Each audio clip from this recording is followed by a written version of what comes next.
Halo guys, sama saya Felix dan balik lagi di Gadget Leaks. Ya, pertama kenapa jarang upload? Ya, pertama abis kerjain tugas sekolah dan di spam ujian. Ya emang nasib anak kelas 9 ya. Tapi untungnya sekarang udah nggak ada ujian lagi, udah selesai. Dan balik lagi ke topiknya. Kali ini saya akan mereview Redmi Note 5, HP yang menjadi daily driver saya selama 3 tahun. Dan HP ini saya bilang survivor loh. Kenapa? Nanti kita bahas dan tonton sampai habis. Ya, buat kalian yang suka video seperti ini, silahkan diklik subscribe-nya dan juga tombol loncengnya agar tidak ketinggalan video-video terbaru dari Gadget Leaks. Pertama, mari kita lihat isi boxnya. Yang jelas ada HP-nya pertama ya. Kemudian dapat casing yang agak smoky-smoky gitu. Kemudian panduan pengguna dan garansi. Kepala chargernya yang memiliki daya 10 watt atau 5 volt 2 ampere. Dan kabel data micro USB. Pertama kita lihat dari luarnya dulu aja deh. Desainnya ya ini mirip iPhone X. Ya, kamera yang tersusun gini emang udah agak jadul menurut saya ya. Karena sekarang udah eranya 4 kamera atau 3 lah. Jadi menurut saya agak jadul. Tapi di zamannya ini lumayan bagus desainnya, meskipun kopas. Jadi susunannya itu kamera bokeh, kamera flash, dan juga kamera utamanya. Kemudian ini materialnya aluminium untuk yang di tengahnya. Atas dan bawahnya emang pakai plastik buat antena. Dan juga bisa dilihat ini ada 3D curve-nya, jadi pasti pegang lebih enak. Kita lihat dulu sisi-sisinya. Sisi kiri ada SIM tray. Terus sisi kanan ada tombol power dan volume. Bawah ada headphone jack, mikrofon, port, micro USB, dan juga speaker. Di atasnya cuma ada air blaster dan mic. Di layarnya terdapat kamera depan, earpiece, proximity sensor, dan juga masih ada flash depan, dan juga ada LED notif. Untuk belakangnya ada kamera dua kamera dan juga fingerprint. Untuk dimensinya, HP ini memiliki tinggi 158,6 mm, lebarnya 75,4 mm, dan bobotnya 181 gram. Feel dipegangnya tanpa casing berasa premium ya, berkat frame metalnya. Dan juga kokoh, build quality-nya lumayan bagus. Dan tipis berkat 3D curve-nya. Tapi ini sangat fingerprint magnet banget ya. Ini baru bentar aja udah banyak banget. Jadi kita harus tetap pakai casing ya. Untuk bobotnya pun nggak terlalu berat dan nggak bikin kantong jebol. Kemudian kita ke layarnya. Desain yang pada zamannya kekinian sekarang udah sangat jadul ya. Terdapat jidat dan dagu yang sangat tebal di zaman sekarang ya. Di zaman sekarang ini tebal banget jidat dan dagunya. Ini sebenarnya bezelnya hitamnya, cuman saya pakai tempered glass yang warna putih biar refreshing ya, berasa HP baru. Dan kualitas layarnya bagus, lebih dari cukup. Memiliki layar sebesar 5,99 inch dengan panel IPS dan Full HD+, dengan rasio 18:9. Kualitas warnanya pun lebih dari cukup dengan color gamut 84% NTSC. Sebagai perbandingan, 100% sRGB setara dengan 72% NTSC.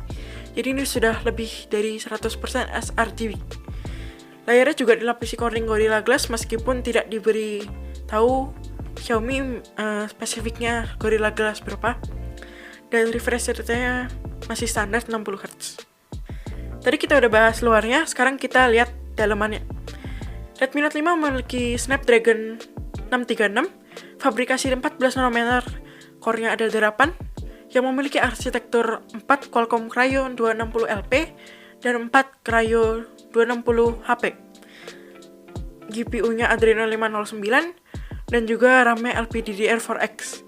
Storage-nya masih memakai eMMC 5.1 dan baterai 4000 mAh. Jaringannya masih 4G ya, ini 2018 ya. Dan juga Wi-Fi-nya support 2,4 GHz dan 5 GHz. Terakhir, Bluetooth-nya memiliki Bluetooth versi 5. Spek di atas kertas terasa pas-pasan di zaman sekarang, tapi masih mending daripada HP 1 jutaan seperti Redmi 9A. Hasil benchmark pun juga pas-pasan. Dulu sebelum Antutu belum diblokir Google, saya sempat coba uji benchmark yang versi 8.2.4 dan didapat hasil 142 ribuan. Kemudian saya tes Geekbench 5 dan hasilnya skor single core 276 dan multi core 1181. Saya tes juga GPU-nya lewat GPU Mark dan hasilnya didapat skor 433 ribuan. 3D Mark juga baru sih ini, baru dites ya. Hasilnya Slingshot Extreme OpenGL mendapatkan skor 945 ya. Dan pengujian performa pakai benchmark itu nggak cukup ya. Jadi kita harus tes pakai main game. Kait dari itu saya nguji beberapa game seperti Asphalt 9, PUBG, COD, Minecraft, dan Mobile Legends. Karena saya nggak punya FPS tracker yang akurat, jadi bisa kalian tonton aja itu playable atau nggak menurut kalian.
Setelah lihat otak dari Redmi Note 5, sekarang kita ke kameranya. Untuk kamera belakangnya dia ada dua. Yang kamera utamanya 12 megapiksel f1.9, kamera 2 atau bokehnya beresolusi 5 megapiksel f2.0. Sementara untuk kamera depannya dia memiliki kamera 13 megapiksel f2.0. Kemudian flashnya di depan dan di belakang juga ada.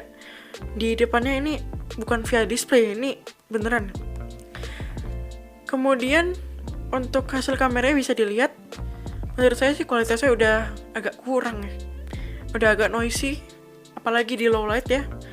Cuman pada zamannya ini udah bagus banget, sampai Bang David happy banget gitu liatnya.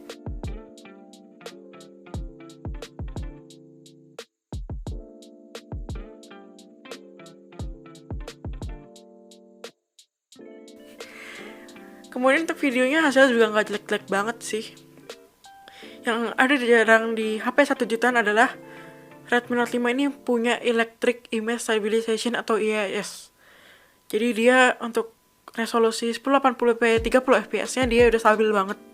Dan untuk 1080p 60 fps nya nggak distabilin, jadinya ya nggak stabil. Dan hasilnya bisa dilihat di sekarang ini.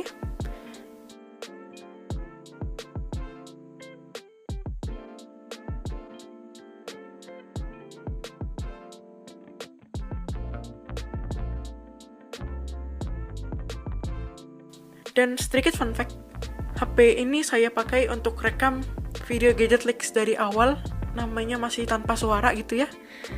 Dan hasilnya bisa kalian lihat di video-video sebelumnya. Kemudian ke fitur, sebenarnya fiturnya cukup aja sih, karena nggak bisa dibilang banyak dan juga nggak bisa dibilang dikit. Dari segi keamanan, HP ini punya fingerprint dan face unlock. Kemudian untuk sensornya dia cukup lengkap, bisa dilihat ya. Dan ada satu yang nggak ada di HP 1 jutaan lagi, dia punya hardware gyro. Jadi buat main PUBG ini masih lumayan enak meskipun chipsetnya nggak mendukung. Kemudian masih punya jack 3,5 mm dan terakhir ada LED notif. Kemudian kita ke user experience-nya. Redmi Note 5 memiliki operating system berbasis Android 8 dan MIUI 9. Tapi sekarang sudah diupdate ke Android 9 dan MIUI 12. Jadi artinya Redmi Note 5 ini dikasih Xiaomi 3 kali update UI dan 1 tahun atau 1 kali update Android. Tapi MIUI 12-nya pun ada beberapa fitur yang dihilangkan seperti floating window, dan kalau ada yang kurang bisa kalian komen di bawah. Tapi udah dikasih 3 tahun update UI aja udah syukur banget ya. Kemudian iklan pasti ada karena itu yang bikin Xiaomi murah. Dan iklannya sih nggak terlalu mengganggu ya. Tapi overall experience saya pakai HP ini gak ada masalah seperti cacat produk ya. Cuman kalau drama pasti ada. Ini saya pakai case yang bawaan dan jatuh, layarnya retak, dan emang case-nya emang dari dulu nggak terlalu bagus ya. Jadinya mending kalian pakai casing yang beli aja daripada pakai casing bawaan tapi bayar kerusakan ya. Kemudian ini juga pernah masuk WC, masuk air gitu. Kantongnya terlalu longgar dan direndemin beras beberapa hari, udah balik lagi nyala sampai sekarang. Udah setahunan lebih deh. Dan dari abis masuk WC itu ada bercak-bercak kuning di layarnya sedikit sih. Dan tombolnya jadi nggak terlalu responsif. Baterai juga bocor, juga nge-lag parah. Bahkan ini juga sering banget jatuh. Udah sering banget ganti tempered glass, sampai ini tempered glass terakhir bisa dilihat seretak ini banyaknya. Dulu diapain aja ya, banting-banting gini. Ya pokoknya pakai casing yang third party dan aman daripada pakai casing bawaan tapi bayar kerusakannya. Atau enggak, kalau buat kalian yang kepepet pakai casing bawaan, jangan pernah dijatuhin. Dan juga jangan pernah masukin HP ke dalam air meskipun ada sertifikasi IP-IP-nya. Oh iya, untuk baterai saya nggak berani bilang deh untuk baterainya karena udah nggak optimal ya, udah pernah masuk air dan baterainya juga udah bocor dan chargernya juga udah nggak bener. Jadi saya nggak berani ngomongin tentang baterai. Jadi apakah Xiaomi Redmi Note 5 masih rekomen? Menurut saya kalau cuma buat kebutuhan basic, buat telepon, WhatsApp, buat gaming santai juga masih enak. Cuman karena umurnya udah tergolong tua dan stok baru udah nggak ada, jadi saya nggak rekomenin karena mendingan beli HP baru tapi bergaransi daripada beli HP bekas tapi beresiko ya. Siapa tahu ada cacat gitu kan. Jadi gitu. Saya nggak rekomenin. Segitu aja review Redmi Note 5 dari saya.